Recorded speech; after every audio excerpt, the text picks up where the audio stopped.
Yay, we're on. We are live. Hey, girl, hey. Hi. Welcome to the Truth Revival. It is about time. I I have been know. waiting a long time to have you on this show. I know. You're doing such great things, Amber. Oh, Tajuana, thank you. You really Thank you. are. And It's so are amazing you. to watch you. Thank you.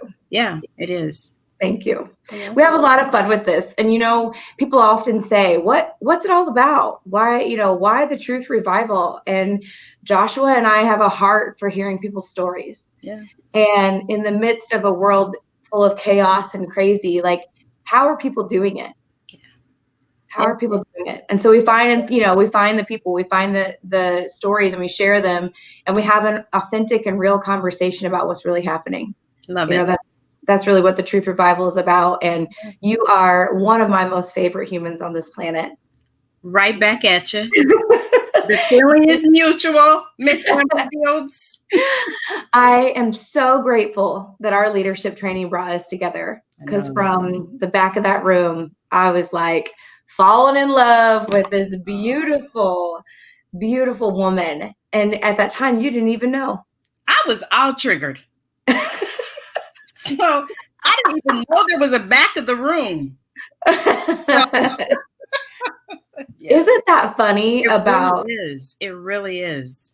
Yeah. And I feel like you have been on an entire life full of growth and expansion and just figuring things out as we go, and then reflecting back going, I probably could have handled that differently. And next time I will. So let's just every day I'm saying every day. Yeah. So dive in. Tell us a little bit about your journey. So in the preview, I talked a little bit about, you're an entrepreneur. I am.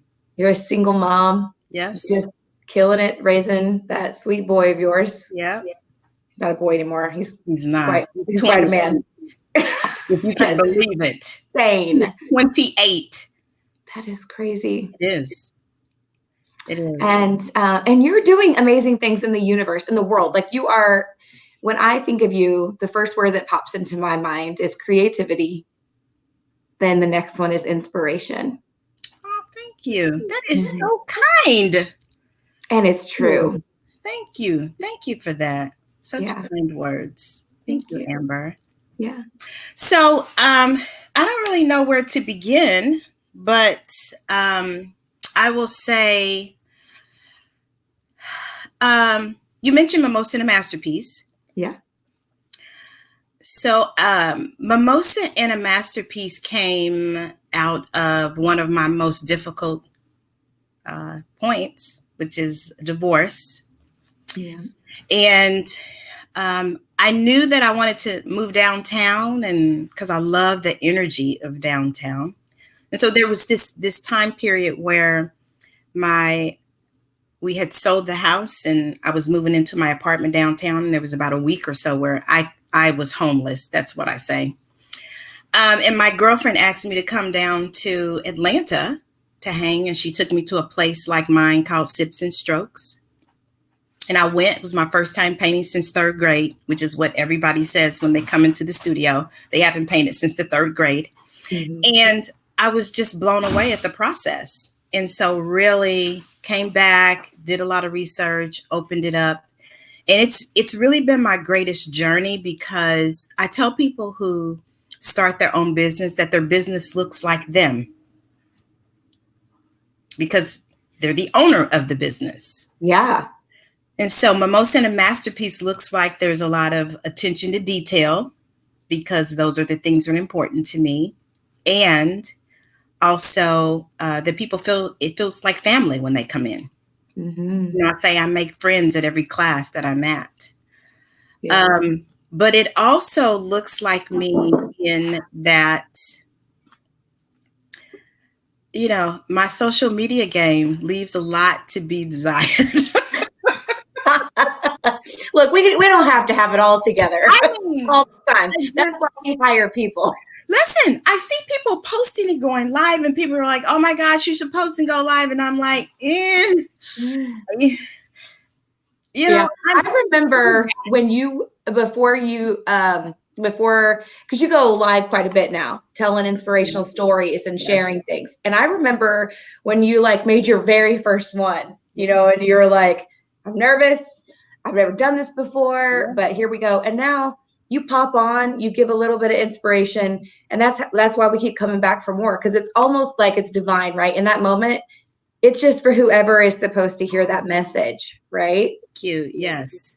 You know, I have decided that 2020 is going to be the year that I step out of my comfort zone. If not by force. like I mean, I'm gritting my teeth the whole time. Yeah. Because it's just it's not something that I do. I mean, I have to really be intentional and, you know, really like work myself up. And now I, you know, because I'm you know, I used to be a bit of a perfectionist. No. So, yeah.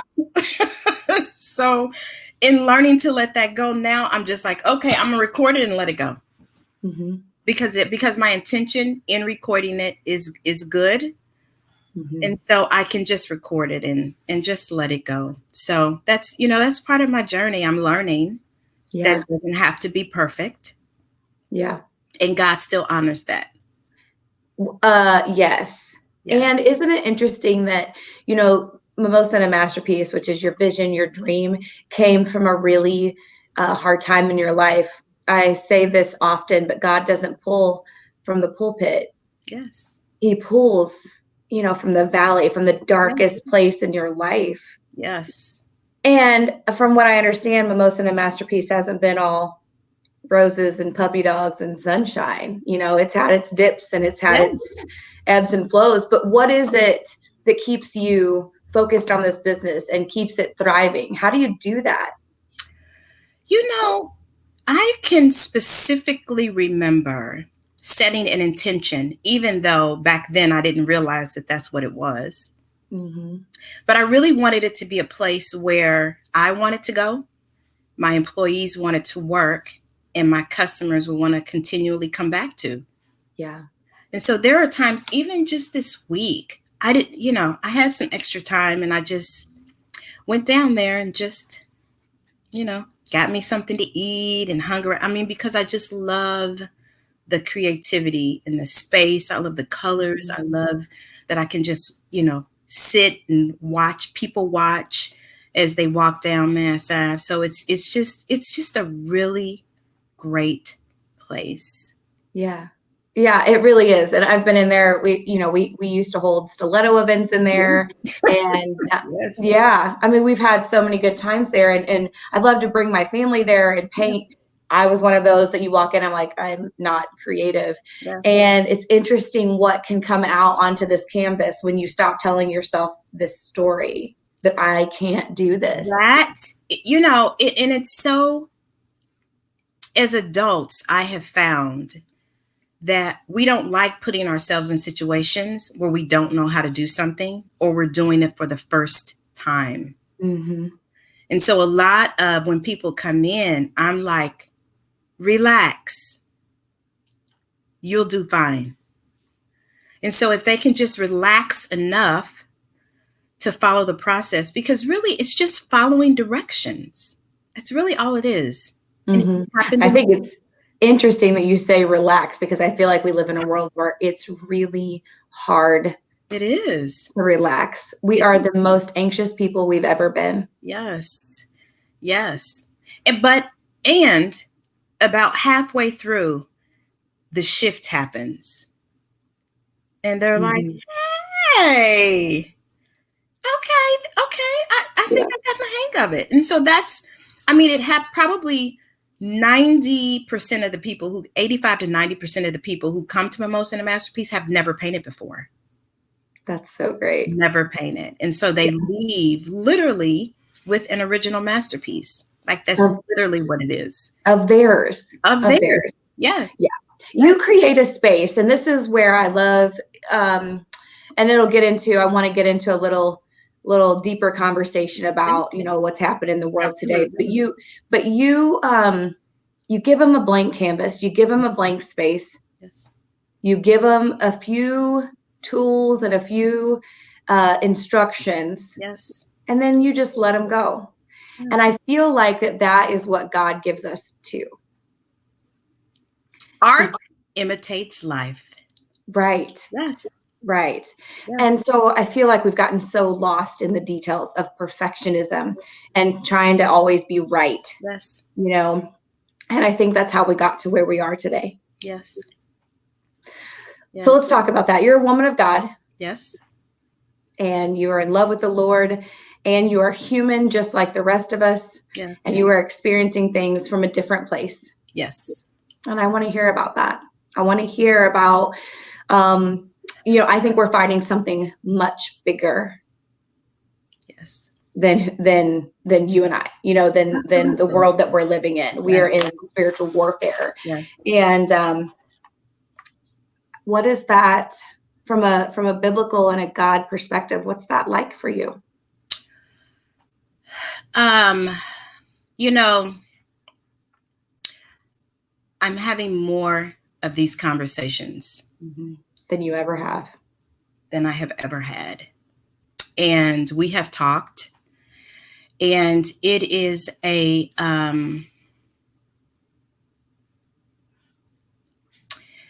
unique place to be in, because I know that God created us to love one another.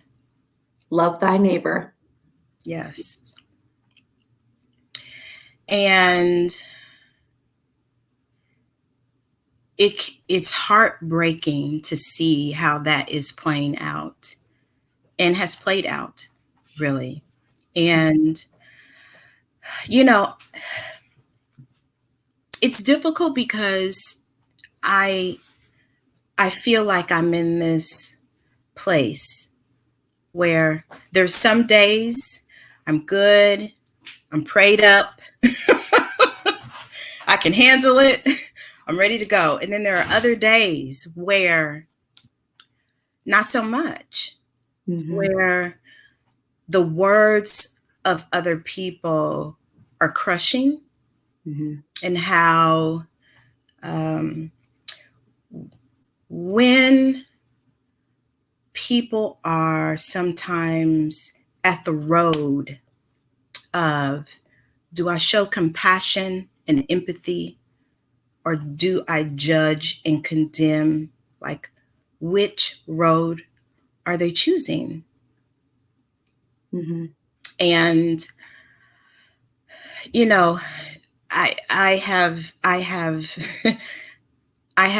have tried to look at this social media and posting and commenting, and to be honest, I deal with it the way I deal with it when I am not on social media.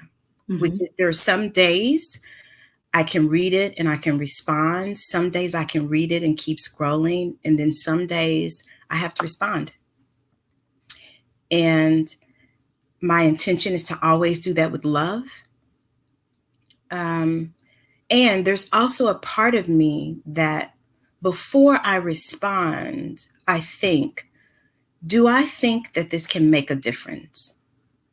Like, am I sharing it in a way that is going to speak to the heart? Because to me, this is a heart issue.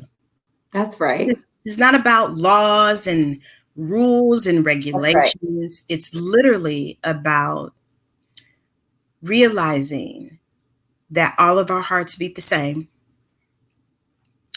We all want to go home safely to our families. And even when or if we make a wrong choice, we are able to really believe that there's liberty and justice for all.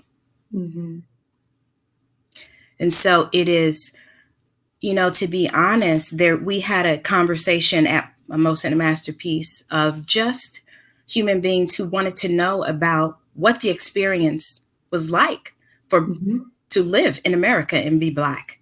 And it was very heart-filled. There was a lot of listening, there was a lot of tears.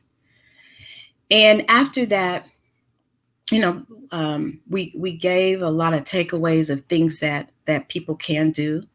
And I am of the belief that there's some huge things that we can do, like laws, but there's also some things that you can do as an individual. I have said that I believe everybody needs 5 Black friends or 7, anywhere in between there, because it's about not just relating to people based off of what you see on the news and TV and movies, and really having these kinds of conversations with people who don't look like you. Like, we love to eat dinner. And I think that the dinner tables in America need to look like the way America looks. And so after this conversation, which it was great, my fiance, Dennis. I love that you can say that now, because she said yes. He wanted to watch, I think 13th. And I was just like, I can't handle it, because I was so heavy. Like, it's a lot of energy and a lot of emotions that we are all dealing with, because we're all having more of these conversations. And so for me, I can only take so much of that. Yeah. So I was like, I can't watch that tonight, but maybe on Wednesday I might be able to watch it. Because, that's the reason why I don't watch the news. No, girl. People on here who watch this regularly already know how I feel about the news. Yeah, like, I can't watch it. Like, it does. I am responsible for my energy and my thoughts and my mind, and I really pay attention to that, and I really honor that, because I want to take care of my insides. I don't want them to feel like, no. And that's how I feel. Like, when I watch the news, or, because in these conversations, when someone asks me a question, I have to be careful not to deal with it based on my experiences of being Black in the past, because they're asking me, hey, what can I do? Is there like, I'm sorry, I didn't understand. I didn't realize. And so I realized that it's coming from a good place, and I want to honor that. But also, I don't want to sugarcoat how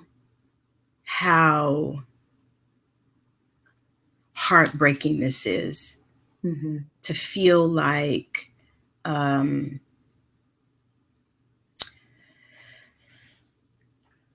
to not feel safe in the country that I live in. What do you think is different about the conversations that are being had today versus all the ones that we've had in the past? Well, I think the sheer numbers because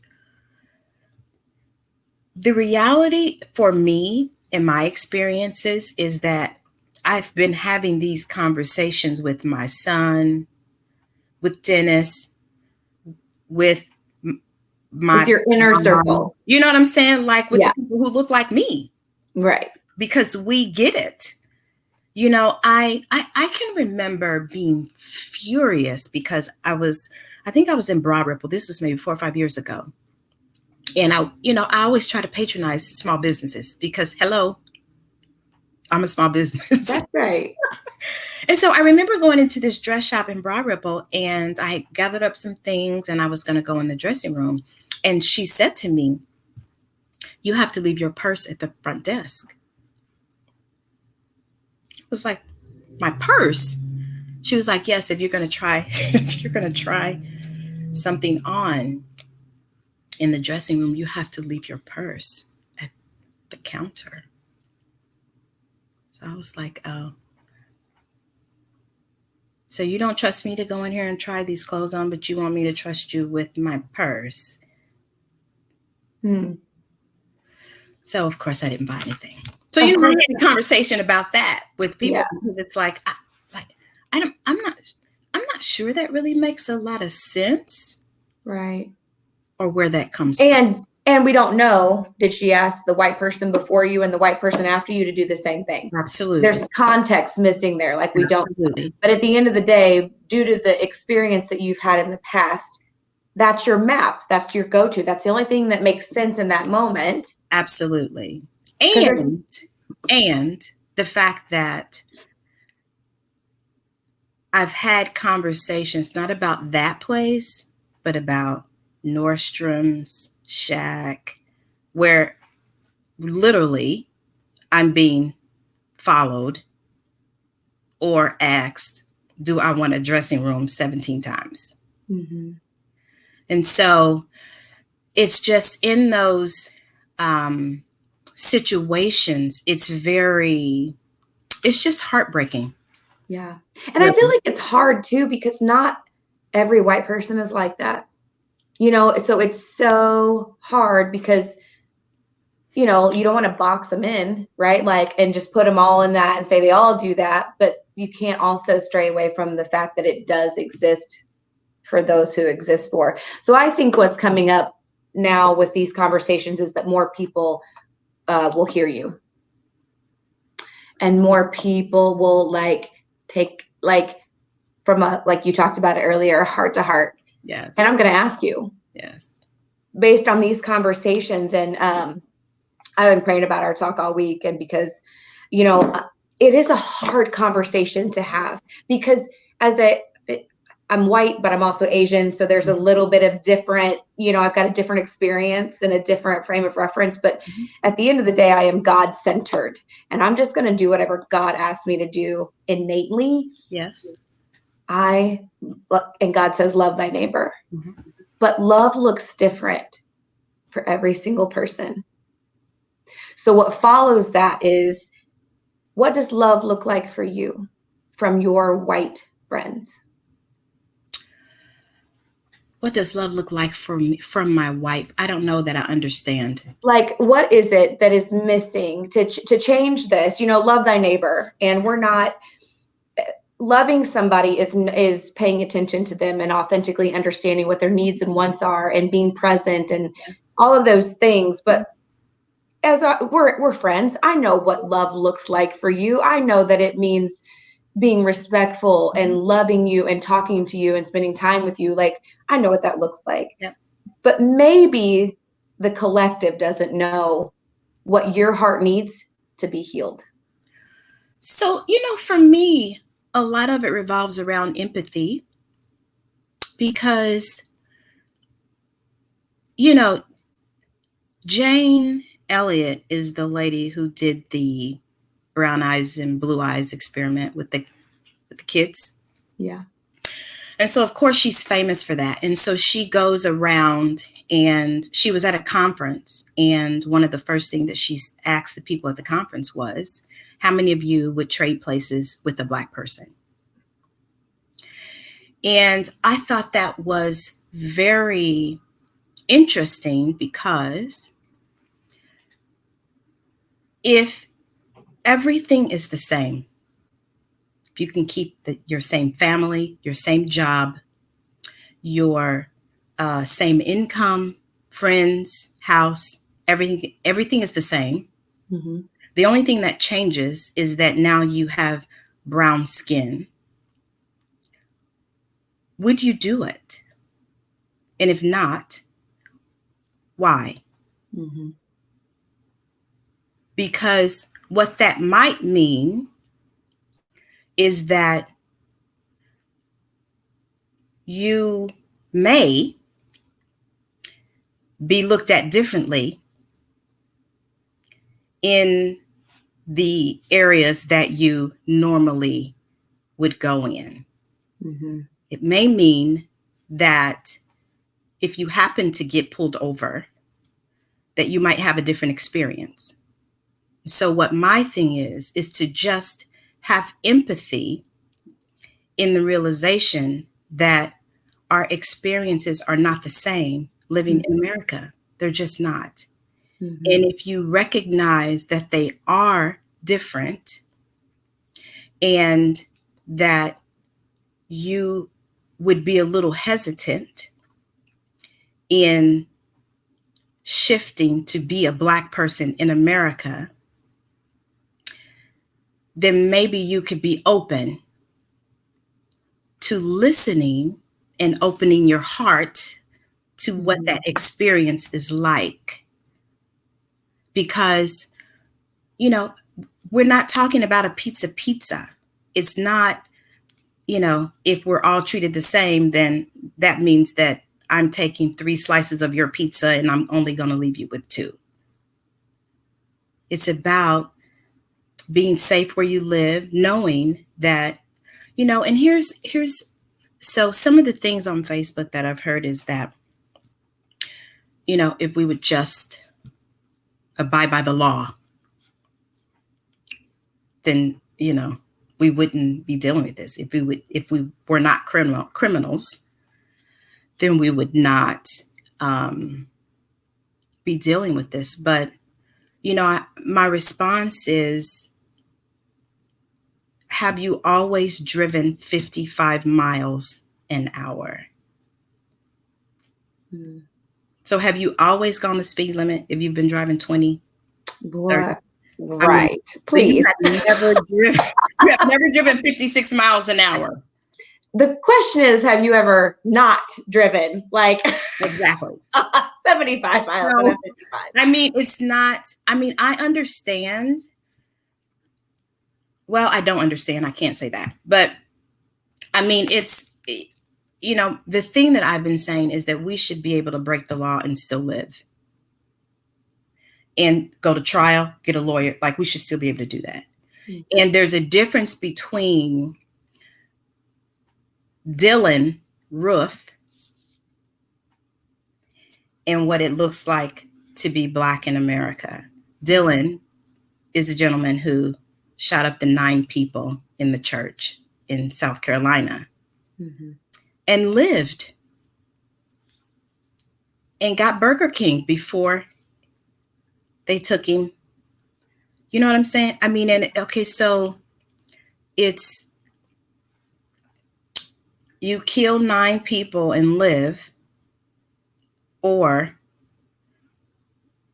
all of the other Black people who broke the law. I mean, it's just about everybody being treated as human beings. That's really it. And so for me, I just think it has a lot to do with empathy. And we're never gonna know, but you don't know what it feels like to be in anybody else's shoes other than your own, right? Like, you can relate. Like, I think humans want to hear your story and then try to relate, right? Like, and sometimes they get it wrong doing that, because you're like, no, I'm not trying to compare apples to oranges here, because that's what that is. But we are trying to find a way to relate and take race out of it. The first, in a relationship, to me, I want to find the ways that we're alike, and like tracks alike outside of the color of your skin, I think. Yes. But here's the thing. Here's what I mean by having empathy for somebody. When the commissioner for the NFL apologized, I watched the video on my phone, and after watching the video, I just broke down and cried, because I thought, wow, number one, that's how you apologize. And number two, my heart went out to Kaepernick, because 4 years ago, it was very peaceful.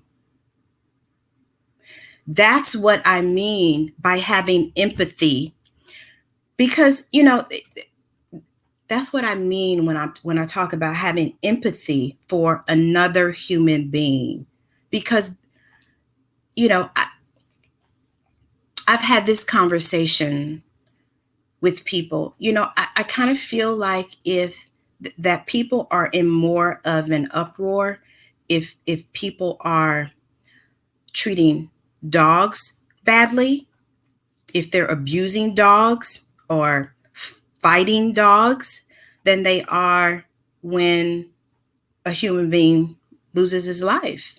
Mm-hmm. So it's just about having empathy for another person. Do I know how it is to be Asian or Indian or white? No, I do not. But I know that when somebody gets killed, my heart goes out to their family. Mm-hmm. I know that if somebody gets hurt, I want to try to help them. I do know that. To me, it's basic. I'm not saying that you have to try to get into the body of I'm not saying that. But what I'm saying is there's this thing of empathy instead of leading with love instead of judgment. That's right. That's what it is for me. And that's what God asks us to do anyway. Like, that's really what he was all about. That's what we should be all about. That's what we should be focusing on. Yeah. We're just overcomplicating it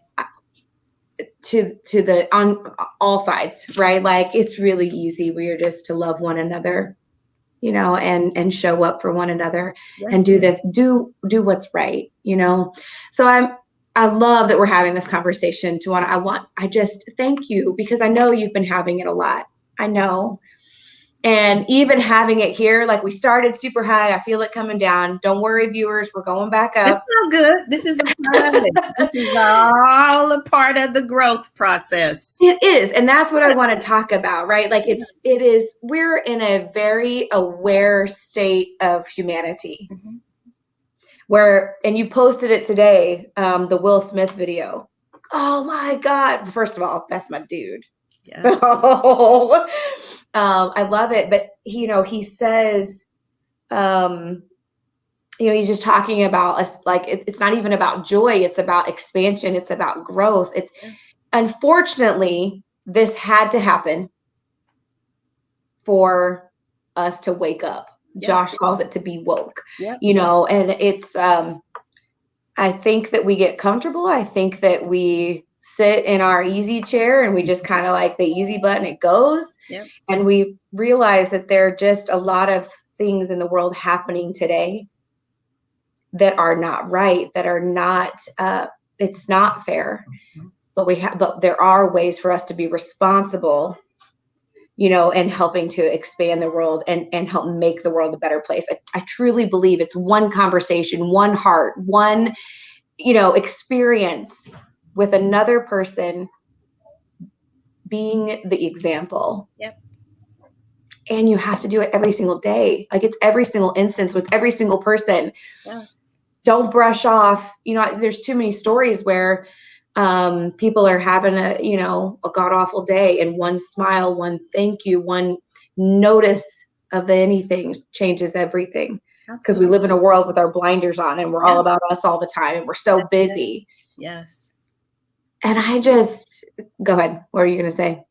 I mean, I think a lot like you, in that it takes having difficult conversations and being open to the experience of someone else.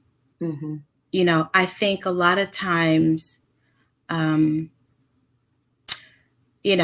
talk about the Black Lives Matter versus All Lives Matter, because mm-hmm. that's another conversation I've had a lot of. Mm-hmm. And in my own experience, I think that the Black Lives Matter is so important because of, we don't believe that all lives matter includes us. Mm. And so there's a part of me that I get a little bit what they're saying about all lives matter, But the part that I don't get is that your initial response to Black Lives Matter is nope, all lives matter. When maybe that might be the opening of a conversation. What do you mean by that? Can we talk a little bit more about that? To me, that could just be another opportunity for a different kind of conversation. Because of course we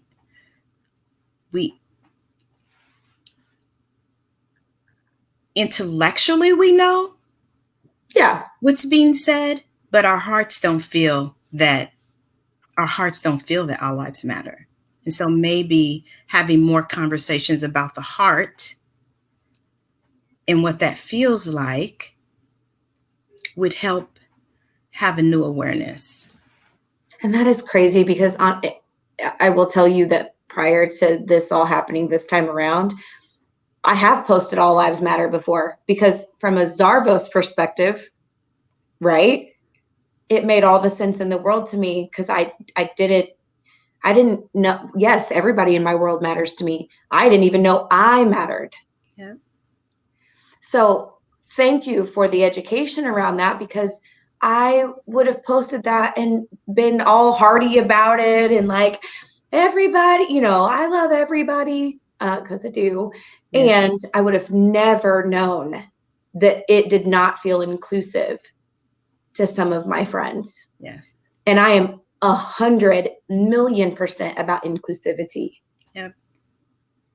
And so it's good to know. Yeah. We didn't know, Yeah. That there was some type of separation of, well, that's great that all lives matter, but we don't feel like we can be a part of that.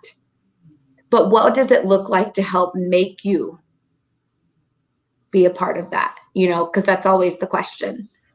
So this is just my own belief. Right. This is your platform, baby. Yeah. This is my Tajuana-ism. I believe that it's going to take us walking hand in hand, because it's going to mean the dismantling of a lot of things. Undoing it. Yes. And, it's funny. It's funny that, for a long time, up until recently, I've heard people say things that were maybe a racial slur or something, and I have ignored it a lot of times. And so now I'm apt to not ignore it as much, which hopefully will be an opportunity to create some awareness. And so I think I have seen a different shift, because we've been dealing with police brutality for years.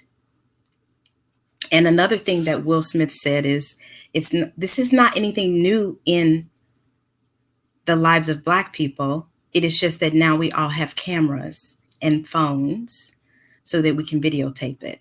So just take a minute to think about the fact that this is new information for a lot of America, because now there's evidence of it. But for years, this has been happening, and we haven't had phones. Yeah. And so, yes. And so it's nice now that people see us and are walking with us and partnering with us. But this is not new information for us, because I think I started when Andre was 9, having the conversation. Listen, if you're with somebody and the police comes, be quiet. Say yes, sir. Say yes, ma'am. Don't. I mean, it's like we start really early having that conversation with our Black boys, and it's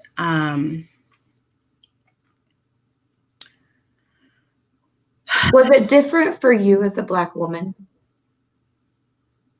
versus? Here's the difference. Here's the difference for me is in a lot of situations, I have danced. And so I have to be very careful, or in the past, I've been very careful, because if I say certain things and I'm not smiling, people are like, calm down. Don't get upset. I'm not upset. I'm, like Amanda Seal says, I'm passionate, but I'm not, I'm not upset. I'm just having a passionate conversation. But I think that sometimes I have not been true to myself because of how that might look if I basically said how I felt.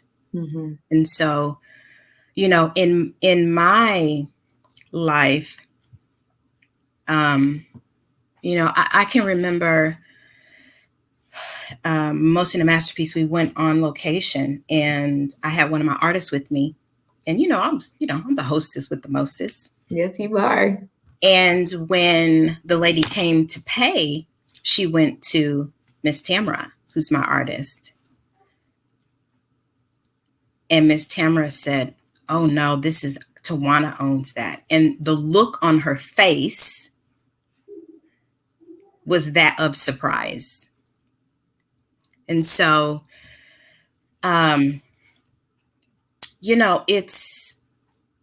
is different for me in some ways, but whenever I get pulled over, I got pulled over going to Zardos. And Christine was like, did you get a ticket? And I was like, yes, I did get a ticket. Mm-hmm. Yes. Thank you. That's it. Yes. But I mean, that was the last thing on my mind. I was just grateful that I, didn't go to jail, that I didn't, get beat up or like it's that. And so,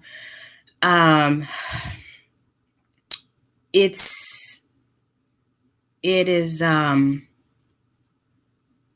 it's just very different. Mm-hmm. It's very different. And some of it I think is subconscious. Well, it's conditioning, right? On both sides. Yeah. So it's conditioning that you have grown up, you have seen it, and you've heard the stories from previous. Yes. For white people, it's the same thing. Yes. It's conditioning. It's subliminal, subconscious. I wish that we could go at it like our children go at it, innocent. They don't care. They don't care. They have the conversation. Care. My kids were like, what do you mean they have a problem because they're Black? And I'm like, my kids have 3 Black best friends, like, and the 2 Asian kids down the street, right? Like, we are all inclusive. And we honor and love no matter what. But it's like, why can't we just love like that? Because they don't see that. That's the great thing about that generation is they literally, like my son does not care. And so I feel like that's going to be the shift, because. Do you think it's starting with the millennials? Do you think yeah. Yes. I think that's going to be the shift. And, I'm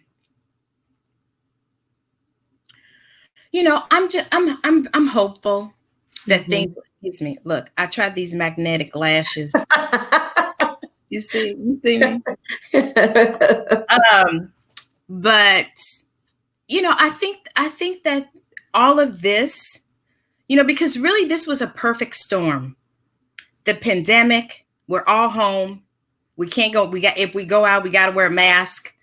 I mean, all of that. I mean, it was a perfect storm for change, I believe. Mm-hmm. And I'm hopeful that through these conversations and new awarenesses, some Mm-hmm. laws, some changes, that it's beginning to shift. I agree with you. And Yeah. think about all the things that it's causing: dissension, disconnection.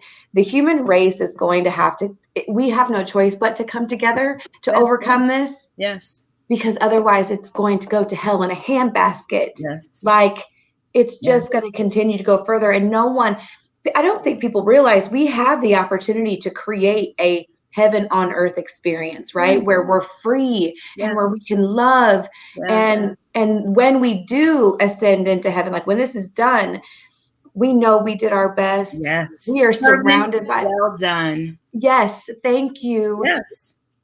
You Yes. know, like he's just thanking us for all the things. And so if we could just focus on that Yes. and realize it absolutely takes one another. Yes. What I love about our friendship is I feel like it is the example of what it should be like. Yes. Because I think you are one of the most beautiful women I have ever met in my life. Amber. But I saw your heart. I got to see that before you got to see that. Yes. Right. Yes. And then I got to learn about the experiences, and then I got to hear about all the things that you've been carrying with you, and all the, you know what, you're like, no, I'm gonna put that down. I'm gonna put that down and emerge as a brand new version of Tajuana. And that, I think, is what the world is going to experience: a whole new version of who we can be together on the other side. It is not how we started 2020, it is how we finish. Absolutely. Absolutely. And here's the thing. Just like when I got divorced, of course, it was a terrible time. There's this thing that I believe you can make a choice. So we can continue to separate, because that's a choice. Yeah. Judge, that's a choice. Point fingers, that's another choice. Or we can get in the boat with each other Mm. and move in the same direction. Yeah. It's like I said before, it's a matter of the heart. Mm-hmm. So just realizing that we are all the same. Mm-hmm. We are all the same. And it's going to take all of us to, just like you said, make this world everything that it should and could be.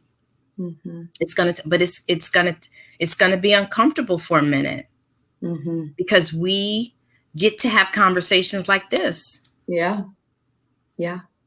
And you know what? It's courage. It is. I talked a lot about that in your intro, because Tajuana, you wouldn't be where you are if you were not courageous. Yeah. And that's my word. Like that is me wrapped up in a nutshell. Like, I want people to be courageous. If they don't have it, borrow mine. And I'm not saying I have it in every scenario, Absolutely. but I bring that. That's one of my gifts, where I just say, okay, and you know what? Let's go at it together, because I don't have all the answers and neither do you. But together, boy, it makes a whole lot better of an opportunity and a possibility. Yes, it does. And for me, Amber, it's me being authentic. Mm-hmm. And so when I can do the work that it takes for me to live a life being authentic, using my voice, moving through the perfectionism, Mm-hmm. The people pleasing, all of that. Yes. It's all connected. I was a people pleaser because I didn't feel I was worthy. And so just realizing how all that fits together. And, at this point, when I think about how how I have chosen to show up in 2020, it is it's been a lot of pushing from Amen, coaches. sister. I mean, it has been, because I have not, I mean, there's parts of it that I do willingly, but using my voice and speaking and video, like, that's just not something that I do.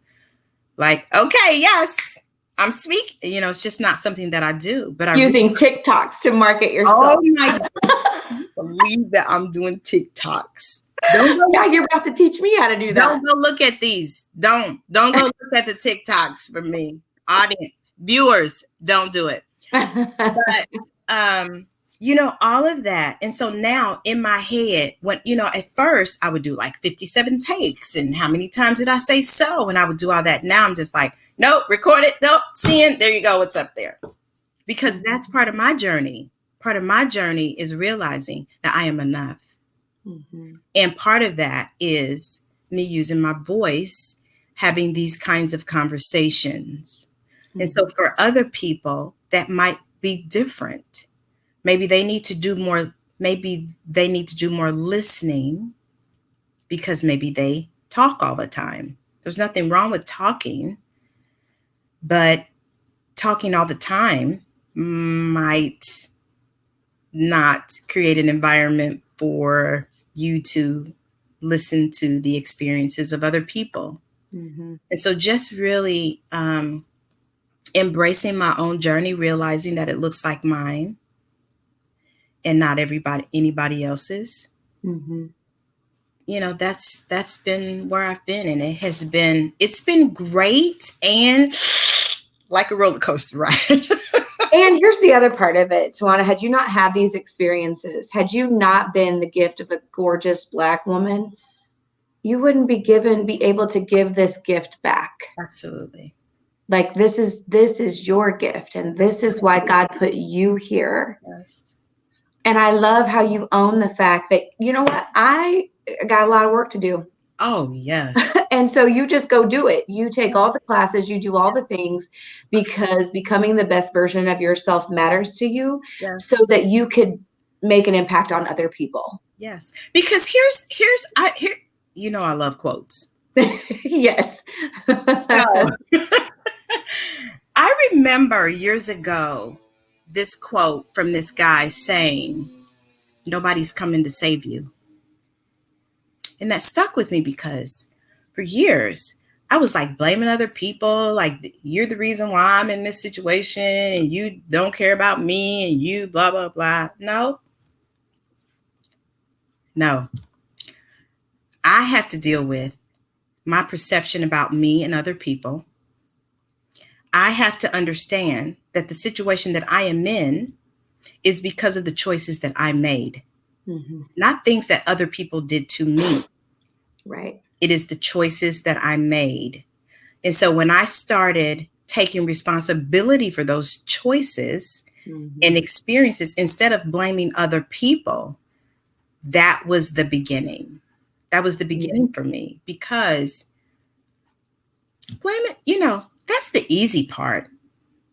Saying this, you know, you hurt me, blah, blah, blah, you know, that's the easy part. But really, mm-hmm. being responsible for your own life, that's where the magic is.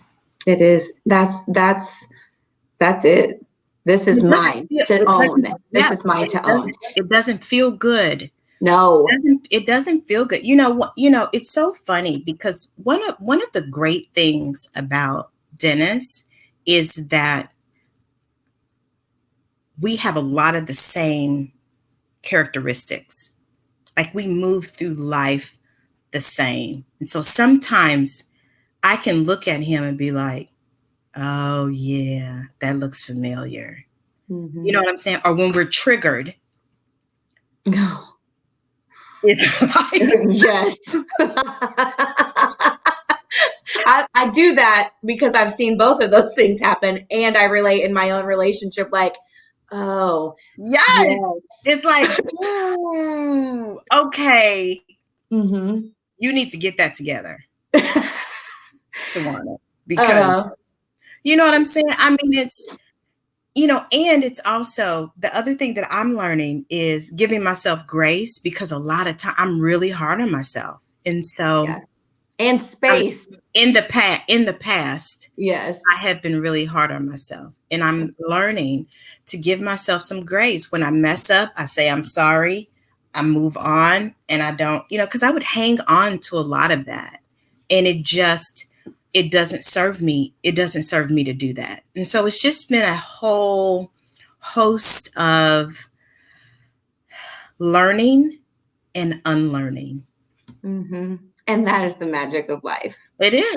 So, what can the viewers expect from you in this new journey? So, you're still in school, right? You're still. Yes. So I am. Young Vincent has a 2-year personal development program. And when I tell you that you develop personally, I mean, oh my gosh. And so I've just finished my first year, and I have 1 year to go. So it's I know, it's very exciting. In addition to having a fiance, planning a wedding, working at Rolls Royce, working at Mimosa and a Masterpiece. I mean, going to school, and I'm launching a podcast. That's it. Yes. What is this podcast about? So the podcast is What the Quote, because I don't cuss. That's what I say. What the Quote. And it's about quotes. It's about using quotes to create kind humans, because that's my thing. How we can use these words that are put together to be kinder to ourselves and other people. Mm-hmm. And, some dancing in there, because I love to dance. Yeah. And, a little coaching at the end, because I want people to have a takeaway from the quote. And so I'll be doing some interviews of people, figuring out, asking them what their favorite quote is, who said it, why it's impactful, how they use it to be a kind human. So I'm excited. I love quotes too. That's so exciting. I'm so happy for you. Everybody's a favorite quote. Everybody does. Yes, absolutely. Even if it's a scripture, it's still a quote. That's right. Yeah. Philippians 4:13. Mm-hmm. There it is. Yes. That's it. Yes. I love it. And I'm so excited for you. It's going to be a blast. You are going to change so many lives with it. When you get done with this schooling, even more so, I just see so many great things coming out of this for you, and so many humans being touched and transformed. Yes. Thank you. With your words. I received that. That's right. That's right. So I think that you and I could probably talk forever. Of course. Yes. But this is just the beginning for both of us. It is. And I'm so excited for you and all the things that you're doing. It's so exciting. Congratulations. Thank you. Yeah. Thank you. We have a lot of fun, and I just let God lead the way. I mean, you can't go wrong with that. I love it, because everybody's like, so what are you doing with this? What are you doing with this? And I'm like, I'm doing every Sunday like I'm told to do. That's it. Every Sunday that I get the opportunity to speak with another human, that's what I'm doing. Yeah. I don't know what it looks like moving forward. And I'm just having a really good time connecting with people. Yes. That's what you do, Amber. Mm-hmm. That's we bring them together. Yep. We bring them together. So absolutely. I love you, sister. Thank you so much for being on tonight. To our viewers, when does this podcast launch? Sometime next month. Okay. We'll keep you posted. I'm shooting for the 15th. That's what I'm shooting for. But we'll keep you posted. July 15th. We'll be watching for the TikToks. And so if you haven't been to Mimosa and a Masterpiece, it's local indie, downtown, Mass Avenue. Super fun. Shameless plug for you, because I just love that space. Come see me. Yes, come see her, and then be on the lookout. Tajuana's doing some amazing things. So tune in next Sunday night at 7 p.m. on the Truth Revival. Joshua and I will be back together with another unscripted conversation about life. I love it. I love it. Have a good night. See ya. Bye. See ya. Bye.